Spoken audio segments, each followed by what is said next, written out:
समीना पाशा। उम्मीद है आप लोग खैरियत से होंगे। व्यूअर्स, 3-4 अहम खबरें हैं जो आपके साथ शेयर करेंगे।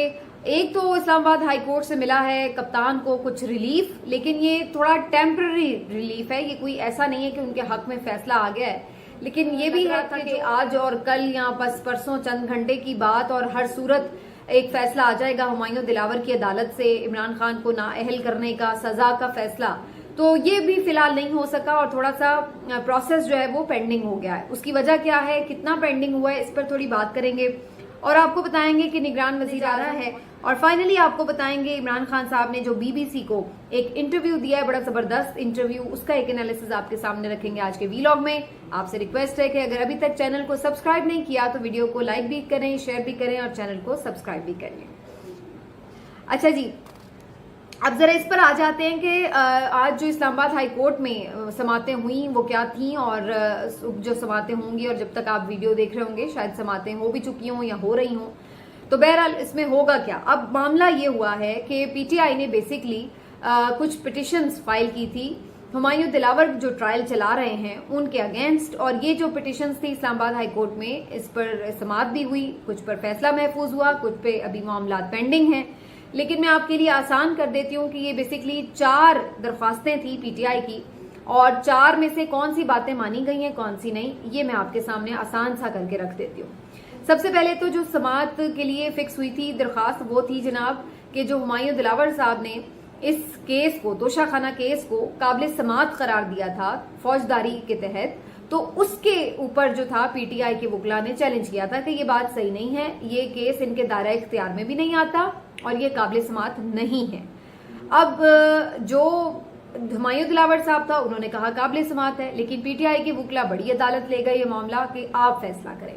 इस्लामाबाद हाई कोर्ट ने इस पर फैसला ये दिया है कि जो हुमायूं दिलावर का फैसला था उसको कलअदम करार दे दिया, उसको साइड पे कर दिया। उन्होंने कहा कि ये दुरुस्त फैसला नहीं था, लेकिन इसमें एक रिलीफ तो ये दिया कि जी ठीक है, पीटीआई की दरख्वास्त मान ली, लेकिन साथ ही ये कह दिया कि दोबारा यही जज इसका फैसला करेगा। तो एक तरह से ये एक तजाद भी है कि जब आप एक बंदे से पहले ही कह रहे हैं कि उसने एक गलत फैसला किया है तो फिर आप उसके पास दोबारा क्यों भेज रहे हैं। फिर इंसाफ का तकाजा तो ये था कि आप किसी दूसरे जज की अदालत में इस केस को फिक्स करते। लेकिन पीटीआई की जो दूसरी दरख्वास्त थी वो बेसिकली यही थी, दरख्वास्त नंबर 2 ये थी कि जज किसी और अदालत में मुंतकिल, जो केस है वो किसी और अदालत में मुंतकिल किया जाए, जज हुमायूं दिलावर पर एतबार नहीं है। और ये जो इस्तदा थी पीटीआई के वकला की, इसको मुस्तरद कर दिया गया इस्लामाबाद हाई कोर्ट की जानिब से। और उसके बाद ये भी एक वही तजाद वाली मामले की बात लगती है कि उनको ना तो सिर्फ ये कि उन पर एतमाद नहीं है, बल्कि उनके जो फेसबुक अकाउंट्स हैं उस पर जो पोस्ट्स हुई हैं उसकी वजह से बहुत मुतासिबाना और जानिबदाराना रवैया महसूस होता है। फिर जिस तरीके से वो ट्रायल चला रहे हैं वो भी मुतमईन नहीं कर सका वकला को, और वकला समझते हैं कि उनको प्रॉपर मौका नहीं दिया जा रहा अपनी बात करने का। तो इन सारी चीजों के अगेंस्ट ही उन्होंने ये पिटिशन फाइल की थी, लेकिन इसको मुस्तरद कर दिया इस्लामाबाद के चीफ जस्टिस ने, और उन्होंने कहा कि नहीं जी, केस तो बहरहाल आपका यही बंदा सुनेगा। तीसरा जो मामला था वो फेसबुक की तहकीकात का था, जो उनकी पोस्टें थी, ये एक तो कोड ऑफ कंडक्ट की खिलाफ वर्जी भी है और दूसरा ज़ाहिर जानिबदारी भी साबित करती थी जज की। लेकिन इस मामले पर जो एफआईए की रिपोर्ट थी उसको जज साहब ने एंटरटेन किया। एफआईए ने तो पहले ही उन्हें क्लीन चिट दे दी थी, जिसके बारे में मैंने तफसील आपको पिछले वीलॉग में बताई है, आप चाहें तो उसको जाके देख सकते हैं तफसील जानना चाहें तो बहरहाल जी होना तो उस पर यह चाहिए था कि जज साहब उस पर एक प्रॉपर इंक्वायरी करवाते। एफआईए ने तो बहुत ही सतही सी रिपोर्ट बना के दी है, जिसमें उन्होंने ये सिर्फ कह दिया कि जी ये पोस्ट अब इस अकाउंट पर दस्तयाब ही नहीं है। तो भाई अगर कोई अपनी पोस्ट डिलीट कर दे या अपना अकाउंट लॉक कर दे तो फिर आप तो जाहिर है उसके अकाउंट तक रसाई हासिल नहीं कर सकते। तो आप इस तरह तो फिर आप ये कह रहे हैं कि कभी भी किसी की तहकीकात ही नहीं हो सकती। आज आप मेरे खिलाफ कुछ लिख दें, बाद में आप कल डिलीट कर दें, तो मेरा तो कबाड़ा आपने कर दिया, लेकिन आपको मैं पकड़ नहीं सकती क्योंकि जी आपने डिलीट कर दिया। तो ऐसा नहीं होता। बेसिकली इस किस्म की इन्वेस्टिगेशन में तो आपको फेसबुक की इंतजामिया से रब्ता करना पड़ता है, उनके पास रिकवर डेटा करने का एक सिस्टम मौजूद है, तो आप उससे रिकवर कर सकते हैं कि आया कि ये पोस्ट उनकी उसके हुई हैं उनके अकाउंट से या नहीं हुई। तो इस पे बहरहाल एक थॉरो इन्वेस्टिगेशन की जरूरत थी, जो कि एफआईए की तौर पर नहीं की गई, एफआईए की जानिब से नहीं की गई। लेकिन इस पर भी जो जज साहब हैं उन्होंने कोई खातिर खा पीटीआई को रिलीफ नहीं दिया चीफ जस्टिस हाई कोर्ट ने, बल्कि ये कहा कि जिसने ये सारा प्रोपेगेंडा किया है इस सारे सिलसिले को इन्वेस्टिगेट किया जाए। चौथी जो चीज थी वो ये थी कि जो पीटीआई के वकला थे इस बात पर मुतमईन नहीं थे कि उन्हें हक के दिफा नहीं मिल रहा। जो शवाहिद और जो गवाह वो पेश करना चाहते हैं इस सिलसिले में, इस केस में, उनको जज साहब ने, हुमायूं दिलावर साहब ने रद्द कर दिया और कहा कि ये मुतल्लिका लोग हैं ही नहीं है केस से, लिहाजा इनको हम नहीं बुला सकते, ये वक्त का जिया है। तो इस बात को भी चैलेंज किया गया था इस्लामाबाद हाई कोर्ट में पीटीआई के वकला की जानिब से, और इस मामले पर अभी मामला पेंडिंग है। अगले वीक में इस पर फिर भी समाअत होगी और फ्रिकैन को नोटिस जारी कर दिए गए। तो ये है कुल समाअतों का अहवाल, जिसको मैंने थोड़ा मुख्तसर करके आपके सामने इजी करके रखने की कोशिश की है कि कुछ बातें तो इस केस के ट्रायल के हवाले से पीटीआई की वकला की मानी गई हैं, लेकिन कुछ नहीं। अब जरा इस पर आ जाते हैं, ये तो कानूनी पहलू थे, अब जरा इस पर आ जाते हैं जो सियासी पहलू है। सियासी तौर पर इमरान खान साहब को इसमें थोड़ा टाइम जरूर मिल गया है कि फर्दर अब दोबारा से आप समझ लें कि ये केस जीरो से स्टार्ट हो गया दोबारा, क्योंकि जब अब दोबारा बात वहां से स्टार्ट हो गई कि केस काबिल समाअत है या नहीं है, दायरा इख्तियार है या नहीं है, तो वहां मामला चला गया, तो मतलब फिर आपकी एक दोबारा से प्रोसीडिंग शुरू हो गई है। तो इसका मतलब ये हुआ कि आपको एक टाइम तो बहरहाल मिल गया है। दूसरा जो मामला है वो ये कि अब चूंकि इस्लामाबाद हाई कोर्ट फैसले दे चुकी है 2-3 मामलात पर, तो उन जो 2-3 मामलात पर इस्लामाबाद हाई कोर्ट ने फैसले दिए हैं उनको सुप्रीम कोर्ट में अब चैलेंज किया जा सकता है।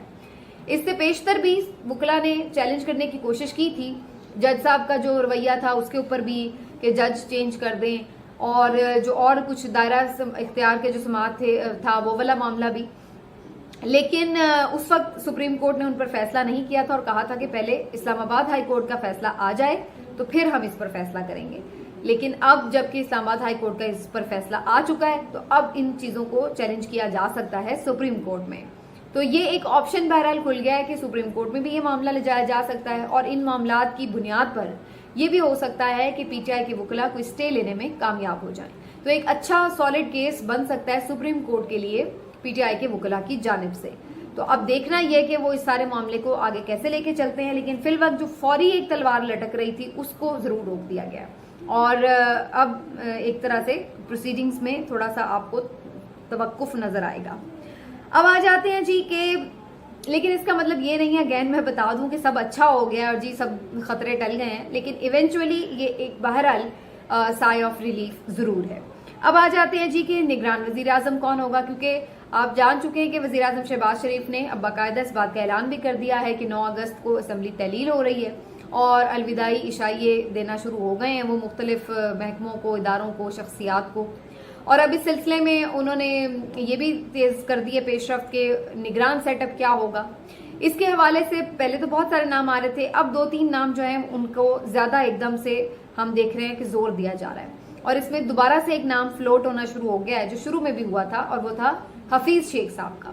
तो हफीज शेख साहब जो इससे पहले भी हमेशा ये समझे जाते हैं कि वो तो पता नहीं कोई IMF के नुमाइंदे हैं या कोई इस्टेब्लिशमेंट के नुमाइंदे हैं, क्योंकि वो सियासी जमातें उन्हें रख भी लेती हैं, उनके साथ काम भी कर लेती हैं, तो वो हमेशा ही पता नहीं क्यों हर सेटअप में बड़े फिट इन हो जाते हैं।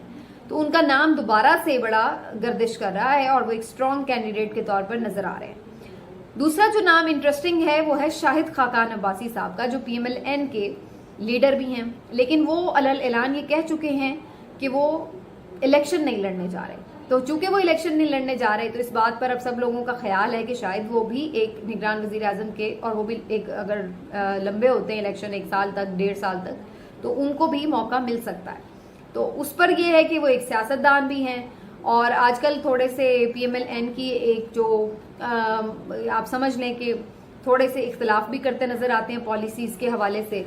भले अब वो आप उस पर इख्तलाफ कर सकते हैं कि वो खुल के उतना नहीं करते जितना कर सकते हैं वगैरह वगैरह, लेकिन बहरहाल वो उन चंद आवाज़ों में से हैं जो बहुत सारी चीज़ों में बहरहाल कोशिश करते हैं कि कोई उसूली बात कर लें। लेकिन अब क्या उनके लिए सब लोग मान जाएंगे? अगेन है तो वो PMLN का ही, तो उनके लिए भी सबका मानना कोई इतना आसान नहीं होगा। और जो तीसरा नाम आ रहा है वो फवाद हसन फवाद साहब का है, जो कि प्रिंसिपल सेक्रेटरी थे साबिक वजीर आजम नवाज शरीफ साहब के, और आप समझ लें कि ये बहुत ही करीबी